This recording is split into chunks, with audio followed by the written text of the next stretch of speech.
Hello friends and welcome. We are in week 5 of our Sunday Lenten book study on Laurus. And so we are still in the book of Journeys, and for this week we have read, hopefully, I know some of you are behind, but that's okay. We've read pages 220 to 287, and that actually brings us to the last book. So when you had finished this section, if you're not there yet, it'll lead us into the book of repose, and that's the last book of this the last book in the entire book. So I want to do something a little different to start off, because this part of the story is very much a journey. And so where we are at is in Kiev. And from Kiev they go and join a caravan of merchants, and they head to Venice. And so from Venice, they then get on board the St. Mark, which is a ship. And the St. Mark kind of goes through the Mediterranean. They stop in Croatia and a couple of the Greek islands. And they eventually make their way to Jaffa, which is in Israel. It's on the coast. And so from Jaffa, the hope is to go to Jerusalem. And so I'm not ruining anything, because I'm hoping you're not watching this until you've read this section. We don't really know what happens in Jerusalem. The story kind of hangs off somewhere in here, in the in-between. And we'll learn more about that in our last class, in our last section of reading. And so that's kind of where we're going to be today. We're going to walk through this story. And so when he was a holy fool, our focus was on something different. And this time it's kind of on this pilgrimage and this narrative and the story that's going on. And so I'll close with some discussion about, what are some of the themes in this section. But obviously pilgrimage is a big part of it. And what does pilgrimage entail? And what's the point of pilgrimage? We talked about, what's the point of him being a holy fool for about 14 years? So now we don't get a good idea exactly of the time, but I think it's something like he's on pilgrimage for 7 years. But anyhow, this is our flow chart as far as what we're going to be going through today in the book. And so when we get back into the book, we enter on page 220 at that chapter break with Commander Sergi. And Arsene's with Commander Sergi, and Commander Sergi, who's been healed by Arsene, ask him and Ambrosio to stick around for a while. And so for about 3 days, they stay at Commander Sergi's house. And Arsene is essentially becoming a healer again. He's healing all of these people. A lot of them are friends of the commander, but also just townspeople that come to him. And then we get this, it mentions that they start calling him Rukinets again, because he's from the Rukina quarter. And so his legend has kind of followed him. And I thought the funny thing was it doesn't follow him when he's a holy fool in Scove. It kind of bypasses that. And I think that's kind of the stage or the character that he's in that point. He's not trying to heal people. He's kind of trying to isolate himself. It's a renunciation of sorts. And so now he's back to being a healer, and we're getting into this point where it's about to become completely faith healing. So we've talked about this tension, this back and forth of Arsene is a healer, Arsene is a faith healer. What's the difference? What are the similarities? And why is he one and not the other at certain points? And so that's kind of where we enter today. So while he's in Kiev, he goes to this monastery. It's a real monastery, and it has some catacombs, like caves. And part of that is, if you've got your book, turn to page 223. All right. So he's walking through the catacombs with Ambrosio and a monk, and they're passing different saints that are in this catacomb. And if you look at the top of 223, this is Arsene speaking. This is Venerable Agapit, an unmercenary physician. Arsene dropped to his knees and pressed his lip to Agapit's head. You know, Agapit, all my healing is such a strange story. I can't really explain it to you. Everything was more or less obvious as long as I was using herbal treatments. I treated and knew God's help came through the herbs. Well then, now though, God's help comes through me. Just me, do you understand? And I am and I am less than my cures, far less. I am not worthy of them, and that makes me feel either frightened or awkward. So there's been a couple of points throughout the book that are really important. And one of those in this healing sense is when Holy Fulfoma, right before he leaves to go to Jerusalem, says, give me all of Christopher's manuscripts. And that's this kind of break from the medicinal herbal healer. And here you have Arseny kind of himself articulating, okay, I know now. You probably heard like a drum beat, boom, boom, boom, boom, boom.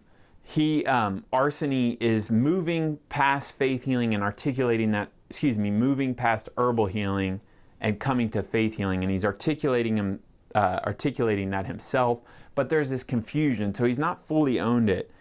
And the monk responds, you want to say you are worse than herbs? Asked the monk. Arseny raised his eyes to the monk. In a certain way, I am worse, for the herb does not sin. But it does not sin because it has no consciousness. Is that not so? And said Ambrosio, can this truly be a merit of the herb? And it means one must consciously rid oneself of sins, shrugged the monk. And that's all there is to it. One must be more like God, not expound on things. That's such a pivotal part because Arseny's kind of caught up in this dilemma of is it me? Is it the herbs? I'm not worthy as a vessel of God's grace and mercy.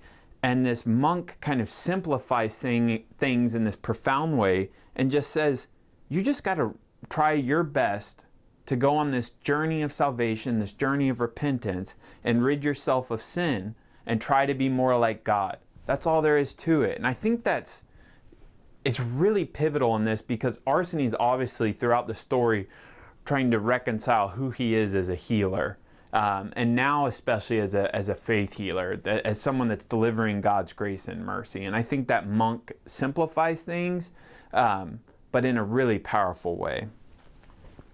So after that, we jump, and I want you to pull out your book again, because this is probably one of the most pivotal points. So if you've got, I'm not going to read all of it, but I would really recommend reading all of page 227 to 229 again. This is one of the most important dialogues that Arseny has with Ambrosio. And I've talked about this a bunch last week, the importance of these theological conversations. I left my house and I didn't realize my shirt was ripped, so sorry for the elbow show. So this is one of these theological conversations. It's so important, and the dialogue that Ambrosio and Arseny have is important for a lot of reasons. They're talking about theological stuff such as time, the redemption that Arseny is trying to effect in some way. But I think one of the underlying things that's so important is Arseny is engaging with someone. He's in conversation with someone. He's in community. He's not isolating himself. So we've moved from the book of renunciation to, it's called the book of journeys, but one way to think about it is the book of community.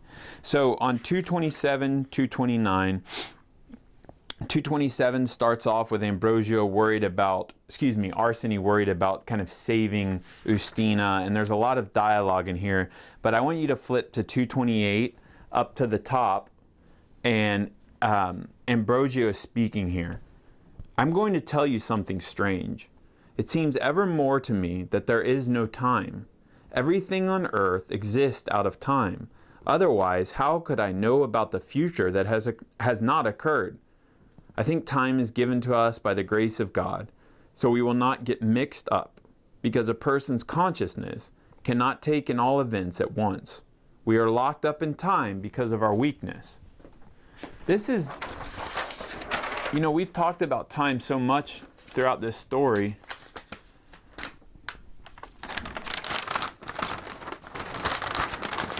I really miss my whiteboard. Look, I'm just making a mess here. This is embarrassing. All right, I'll recycle that later. So what's going on is, and this is, I got an email from one of y'all, and it was just a really, I'm really glad that they sent the email, and they were talking about a health issue and how they had lost a sense of time until a surgery. And they said when they linear time meant so much to them in that. And so I think this quote's so important because there's this kind of, I'm just going to use eternity. There's not a real perfect word. Another one is like kairos, which is like a Greek word for the fullness of time that would stand against chronos. Oh gosh, ran out of space. That's chronos. What Ambrosio is saying here is really important because we yearn for God and we yearn to be present to God and to experience that fullness of time. That's that feeling I talked about in earlier classes when like time just stops. And that's good and well. But what Ambrosio is saying here is we need linear time. We can't experience everything all at once. And so in a way, linear time is a gift. But he says at the end of that quote, we are locked up in time because of our weakness. And so in that way, it's kind of like a burden. It's like we have this deep, deep desire to know God, to know the fullness of things. And yet, we can't handle that. And so there's this gift, but I use the word burden. I don't want to say like curse. I'm trying to think of another word. Maybe you have a good one and we can talk about that in the Zoom. But I just find this such an important thing. Linear time is a gift. It's important and history is important. But there's also this experience of eternity or kairos. And we experience that at moments throughout time, and it draws us closer to God in many ways, but it is not something we can fully exist in. A really good example of this is Peter at the Transfiguration. Peter's having this momentous experience of Jesus Christ turning white as all get out, God speaking from the clouds, Elijah and Moses appearing, and he's just overwhelmed with it, right? He wants to experience this fullness of time for as long as he can. And he says, Master, would it be good if I made some tents? Like he wants to set up shop and stay there, right? And then all of a sudden everything disappears and he's back in linear time. And I think that's the dilemma we face. And I think that's kind of what Ambrosio is articulating here. The other part that I wanted to read from this section is on 229. And this is getting back into this term we've used throughout the class of Christian personalism.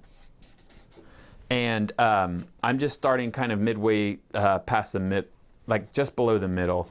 But Ambrosio, you're speaking of general history that you consider predestined. Perhaps that is how things really are. But personal history is something entirely different. A person is not born ready-made. He studies, analyzes his experience, and builds his personal history. He needs time for that. Ambrosio placed a hand on Arsene's shoulder. Oh, friend, I do not question the necessity of time. We simply need to remember that only the material world needs time. Again, coming back to this point. But we can only act in the material world, said Arsene. That is where the difference lies now between me and Ustina. And I need time, at least for her, if not for both of us. I, Ambrosio, am very afraid that time might end. We are not ready for that. Neither she nor I. So Arsene speaking to Ambrosio, saying he still needs to do stuff because he can only do it here in the material world. And then Ambrosio said, nobody is ready for that. So that's just a section you should reread when you get time. So they continue their journey. And as they're continuing their journey, there's this really human point on page 232. We're reading the Gospel of John, and it's the death of Lazarus, and it has that, I think it's verse 35 or verse 36, chapter 11, where it says, and Jesus wept, and the Jews saw how much he loved him. And it's just such a beautiful, poignant human moment in the Gospels, and I would say one of the most, if not the most, human moment of Christ. And I just found this part on 232 right above the chapter break. So Arsene's trying to go to sleep, and he's resting on his saddle, and he can't get comfortable. And it says, Ambrosio held out a wide, soft sash for Arsene. Arsene wanted to refuse it at first, but stopped himself in time. He ached with a feeling of gratitude toward Ambrosio for looking after him. Arseny lay and thought he was, for the first time in so many years, not alone. He could feel how much he had tired of his loneliness. He began weeping and went to sleep in tears. That's just, there's nothing like theological to talk about there. It's just such a poignant human moment. And, you know, Arseny has gone from losing Justina, this woman he loved deeply, even if it was not in a perfect way. There was, you know, we've talked about the problems between the love and the way he displayed it.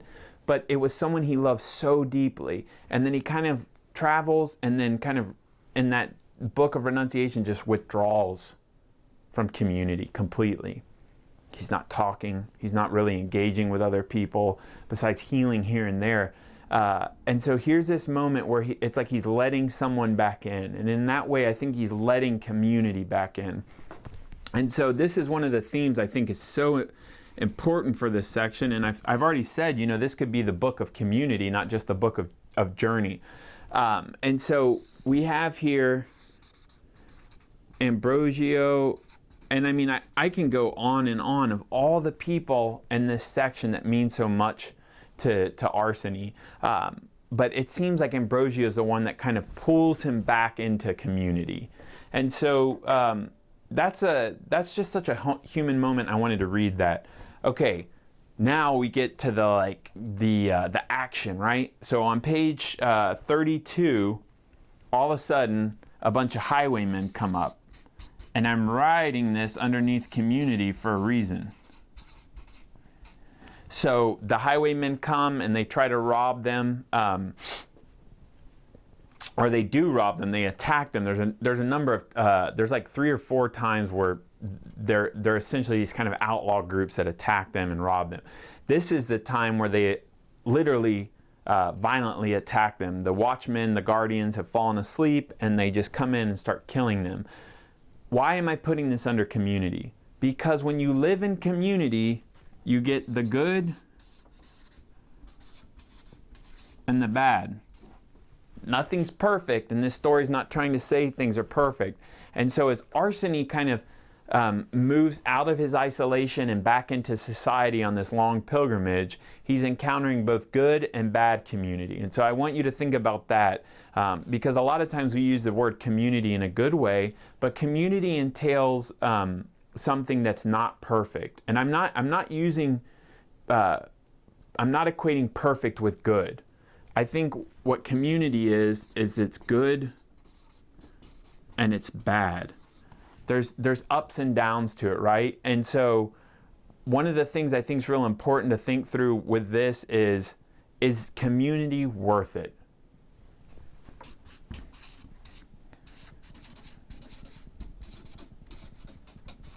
This is an important question, and it will get answered in different ways throughout.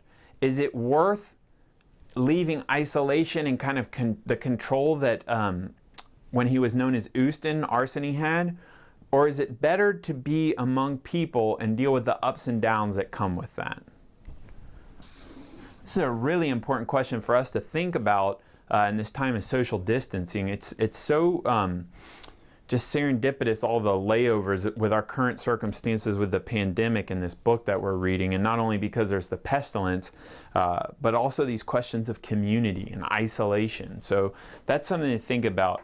I don't want to get too in depth on the attack by the highwaymen, but there's this really moving scene where Vlasy, who is one of the young guardians in the caravan, is dying, and Arseny and Ambrosio stay behind. The caravan leaves, and they take care of Vlasy as he's dying. Arseny hears his confession and promises to take it to Jerusalem. So after that, we have he's kind of like a comic relief, but Brother Hugo, who is a Franciscan monk from Dresden, and he joins, and he's riding a donkey because he wants it to keep him humble. And so there's this kind of like affable, lovable characteristic of him as someone that's seeking to be Christ-like and humble, but also is just a chatterbox and like overly friendly. But he befriends Arseny and Ambrosio, and so on this long trip to Venice, he becomes kind of their partner in pilgrimage. So this is going on, and then after this, again, another group of highwaymen come. They don't attack violently, but they require money, and Arseny tells the leader, hey, you've got something going on with your head. I can see there's like a blood pushing up against your veins. I'm guessing it was like an aneurysm. And so again, healing is happening, and the thing I think is important in this is that Arseny is healing both the friendly and the unfriendly. These people that are threatening their lives, that are threatening to take away their money. And so that that's another thing to think about, is like, what is our role in community? Is it to treat others as they treat us, or to treat others as we would like to be treated? Sound familiar? So that's happening, and then this is all going on, and they finally, after that part, and the highwayman, Arseny says, you have to have a change of heart if you want to be saved. And the guy's like, whatever, and they leave. But then right afterwards, the highwaymen return, not the leader, but they return the money and ask what can be done for the leader. And Arseny says, it's too late for him to be healed, but God will show mercy on him with a quick death. And that's pretty harsh sounding, but I think the point there is that the man has had repentance at the end of his life, after, being someone that stood outside the law and outside of kind of community norms. So they arrive in Venice, and this is it's a cool story, because Arseny becomes almost childlike when he arrives there. He's just kind of overtaken with the canals and the way people get around on the gondolas and everything. And so they stay at a monastery with Brother Hugo. That friendship continues. And then there's this really moving scene where Arseny's wandering around Venice. And it reminds me of that time when he's in Scove and there's like a blizzard and he tries to stay warm and he starts wandering around and he gets lost. And remember, he sleeps with the dogs. I thought about that and I was like, is this connected? Because he gets lost wandering around Venice, but it's a much different thing, right? And when he got lost last time, it was like he was kind of in this liminal space between isolation and community. And now he's much more in community. And he's lost. He runs into this young girl, and there's this scene. They can't talk to each other. Arseny's, speaking Russian or German or whatever language he knows, and she's speaking Italian. But the story goes on. We learn that she has leprosy, and she's so overwhelmed and worried about it, and trying to find a way to make do with things. And ultimately, it's revealed that she's suicidal. And Arseny, another moving human scene, kisses her on the head. And if you turn in your book,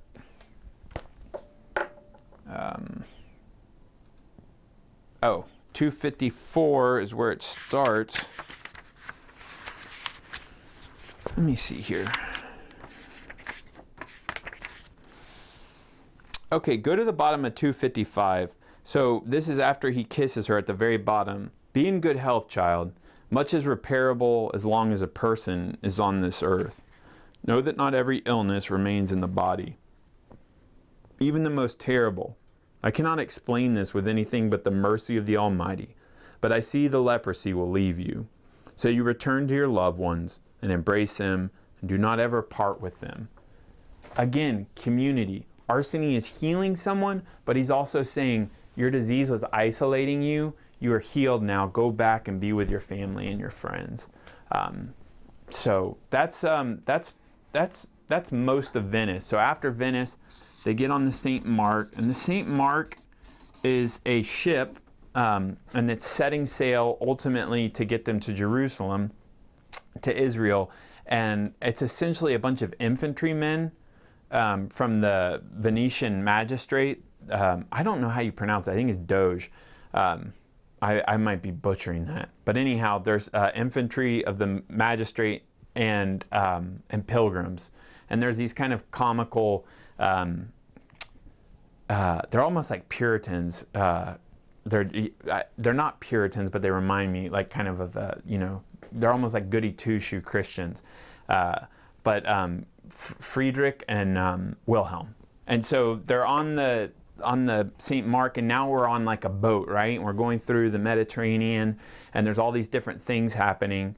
Arseny and Ambrosio form a relationship with the captain, who's this kind of He's kind of like a naturalist or a scientist of his day. He tells them how the waves are formed and how salt water is made and all these other things. And they kind of hop around from port to port, but there's this one important scene where they arrive in Croatia. And if you remember throughout the book, it's saying everyone from the south and kind of from Asia, and that's like the Mideast as well as east of there, have the plague. And so everyone in the Mediterranean is worried about people from the south. And so there's this kind of almost comic, but it's like black comedy moment where some Croatian people at a bar are drinking. They hear Ambrosio and Arseny and Wilhelm and Friedrich speaking, and they think they're Turkish. And so they said, those guys are Turkish, they have the plague. And so they decide that they're going to hang them. And they're in this process of hanging them on the pier.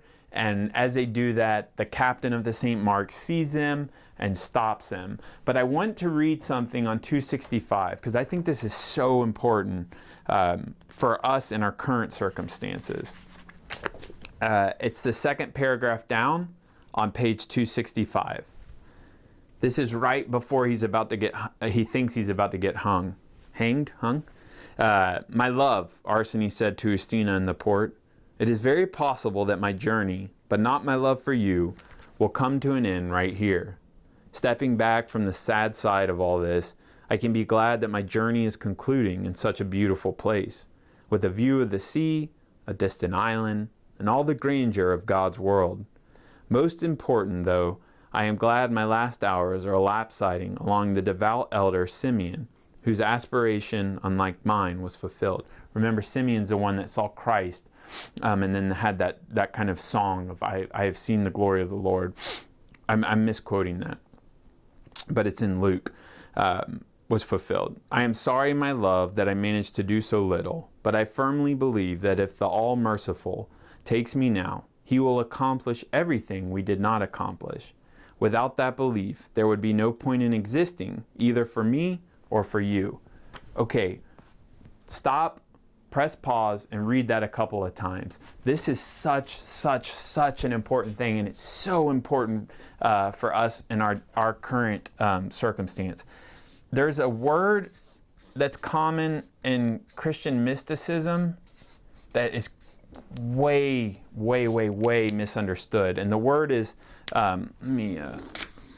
detachment. You'll also hear it translated. There's a really famous essay or sermon by Meister Eckhart, and it's called like on disinterestedness.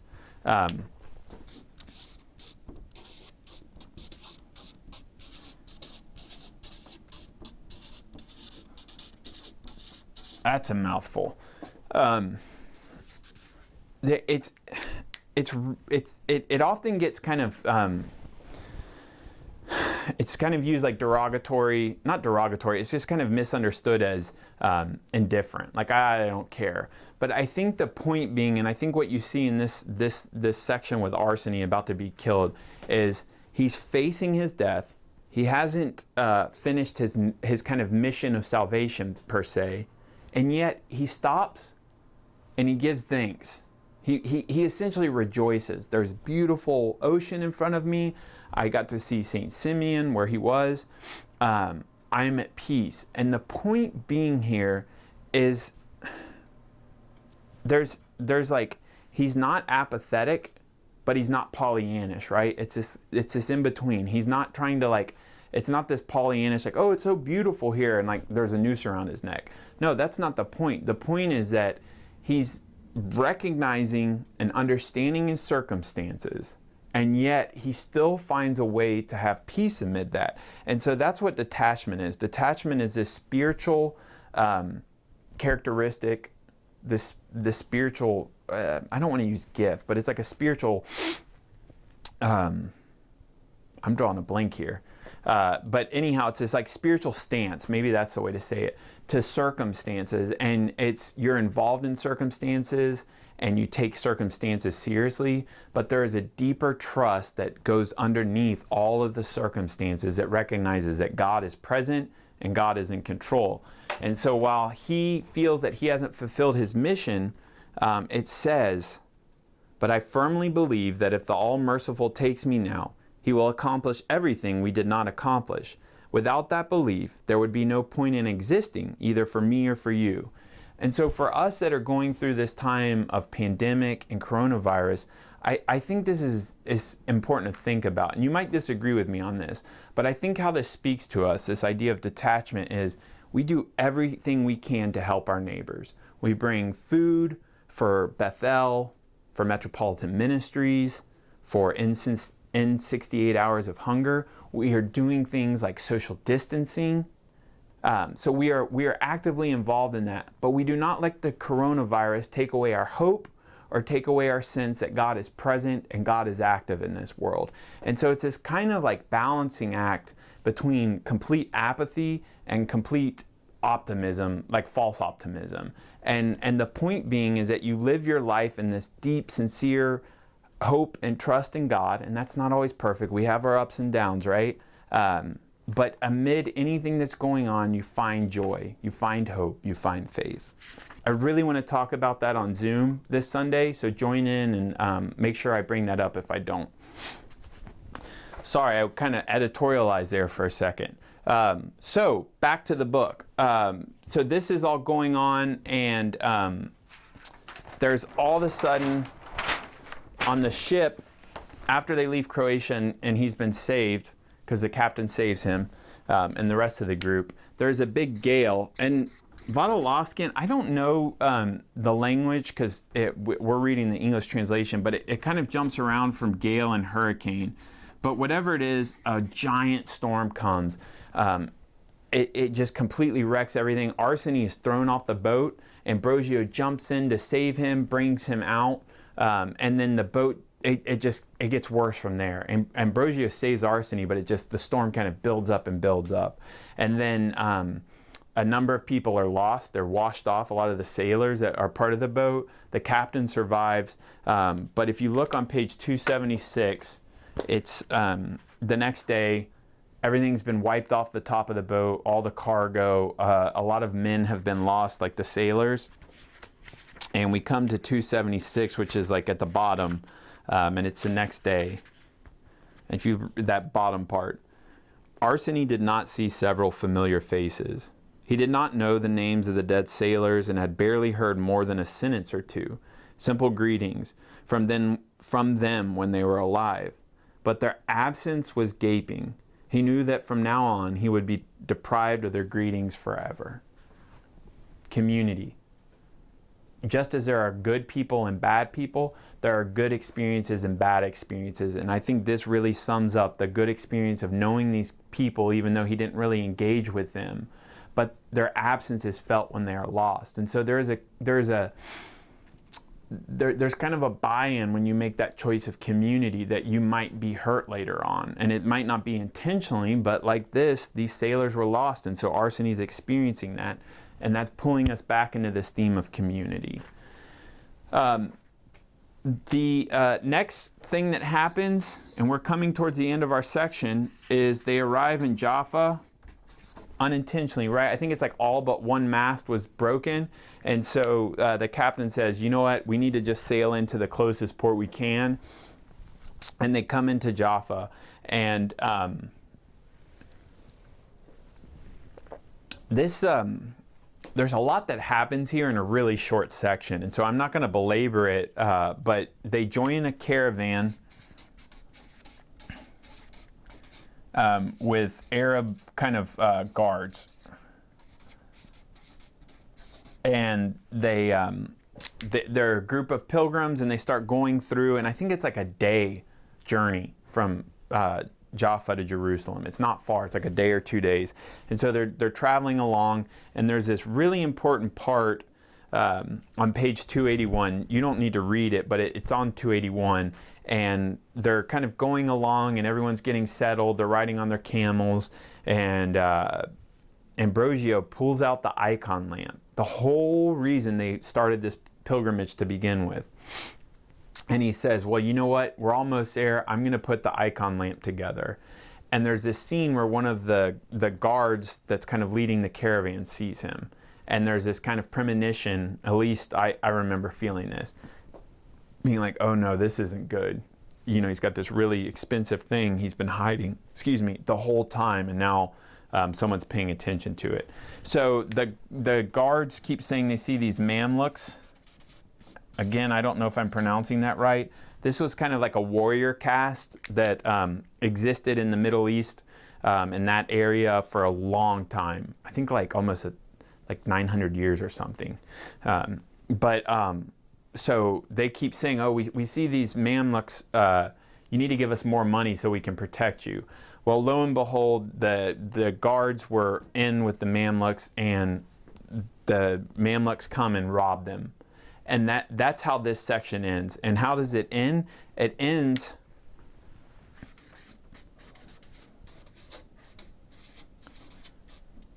with Ambrosio's death. So Ambrosio is the one that had the lamp. The caravan guards see him with that lamp, and the mamluks basically kill him for that lamp. There's this weird thing the narrative is doing. Vodolazkin is jumping back and forth in time, and so Arseny foresees Ambrosio's head getting decapitated, but then the story is in the present, and Ambrosio still has his head, and then we get to the point that Arseny foresaw. It's extremely violent, and just such a hard, this is the whole thing with community, right? This guy that had given a scarf, caused Arseny to weep, is now dead. And so that's how this section ends. I'm really interested to hear what y'all think about that section, the ending, and the role of Ambrosio in this story. But there is one quick thing I want to read from that last page of this section, which is 287. So there's a point where Ambrosio, it's at 286 on the bottom. So Ambrosio saw an angel with a cross slowly lowering himself onto the bell tower of Peter and Paul Cathedral in St. Petersburg. So this is like, what's going on there? Now he's in Russia. Now remember, Ambrosio is a prophet, so he sees into the future. So we're guessing it's the future, and of course it is. It says an Mi-8 helicopter spread its blades over him, creating a downward air current. So basically what's happening is this mountain climber is helping situate a cross on top of this cathedral, which we assume is very high in the air. And if you go to 287, a couple lines down, this mountain climber, whose name is Albert Mikhailovich Tenkinen, I don't know. He scolded himself with sincerity, though his choice of utterances did not overstep certain boundaries. He was, after all, constrained by the presence of an angel. Despite all the interference, Albert Mikhailovich could see a lot from the height of 122 meters. Zayaki Island, Petersburg, and even the country in its entirety. He could also see that an ungilded, but absolutely real angel in distant Palestine was raising the Italian Ambrosio Fleccia soul to the heavens. This is such a weird part, right? It's like Ambrosio is having a vision. We don't know if he's already dead or he's dying. And it's of what you could guess is, I don't think it gives us a date, but it's sometime in the 20th century. And there's this mountain climber essentially putting a cross on a top of a cathedral, and he's being protected by an angel, and he sees an angel taking Ambrosio's soul to the heavens.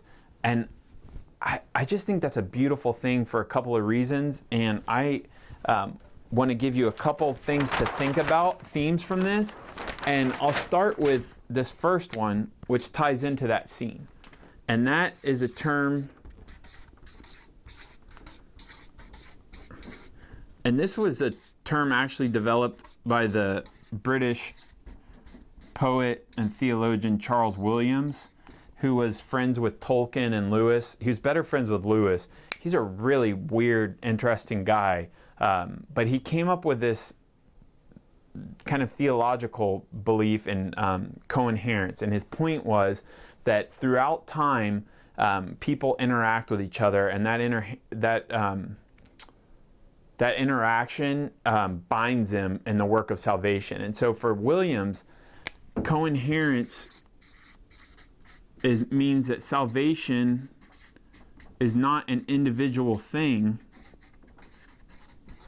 but rather we are responsible and we take part in everyone's kind of faith journey in their story. Again, you have to kind of balance the paradox here. We are working our salvation out, but ultimately God does everything. You know, we don't do anything, and yet we participate in the salvation that God is offering to us. For Charles Williams, it's not us doing that ourselves alone, but also the community around us. And Williams wrote these really crazy novels, but one of the things he kind of posited in those is that people in the past and people in the future can be working for our salvation just as much as we can be working for theirs. And that's happening in unknown ways we will never know in this world. Regardless if you think that's crazy or not, I thought that was dead on to what's happening at the end of this chapter. So that's something to think about. The other things I had for you are the Theological Conversations that Arseny and Ambrosio are having. They deal with time, this kind of what we've been calling Christian personalism. They also deal with salvation, because a lot of it is Arseny and Ustina. They're just an important part of the story. You know, this is all going on throughout the kind of pilgrimage, throughout the book of Journeys, and you need to pay attention to them. I know some of you think they're a little dense or boring, but they're really important to the story. The third point, and I've kind of hammered this one, so I'm not going to talk too much, but is community. Community is such an essential part of this, and obviously after the book of renunciation, the book of isolation, you might call it, we had the book of journeys, or perhaps you would call it the book of community. And so just think about community. It's good, it's bad, it hurts, and it also makes us whole, and the role in that. I want to read one quick thing that ties into this. If you have your book, page 258. So this is when Ambrosio and Arseny are kind of departing from Brother Hugo. And Arseny slaps Brother... Oh, hold on. Right above that. I'm right here at the bottom. Brother Hugo embraced the sea travelers at the dock. He wept and said, "Sometimes you wonder if it is worth getting attached to people, if it will be this difficult to part with them later." Arseny slapped Brother Hugo on the back as he embraced him. "You know, O friend, any meeting is surely more than parting. There is emptiness before meeting someone, just nothing... Wait, what? There is emptiness before meeting someone, just nothing, but there is no longer emptiness after parting. After having met someone once, it is impossible to part completely. A person remains in the memory as a part of the memory.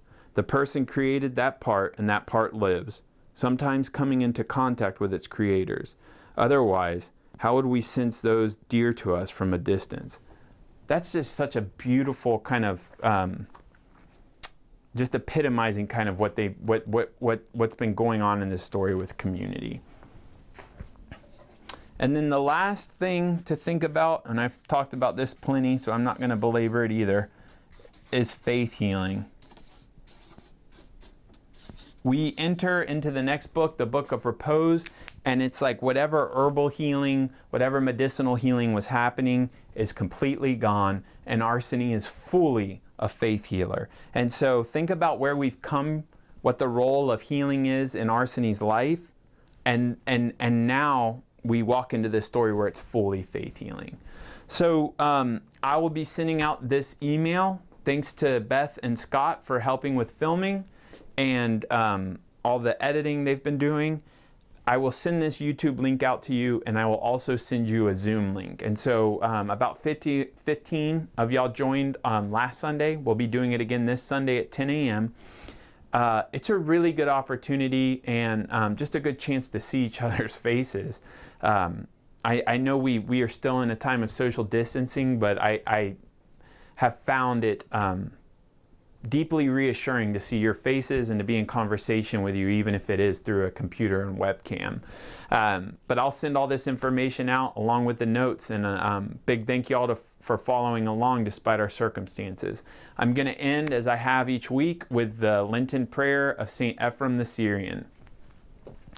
O Lord and Master of my life, the spirit of idleness, despondency, ambition, and vain thoughts give me not, but rather a spirit of chastity, humble-mindedness, patience, and love bestow upon me thy servant. Yea, O Lord King, grant me to see my failings and not condemn my brother, for thou art holy unto the ages of ages. Amen. Thank y'all. Take care.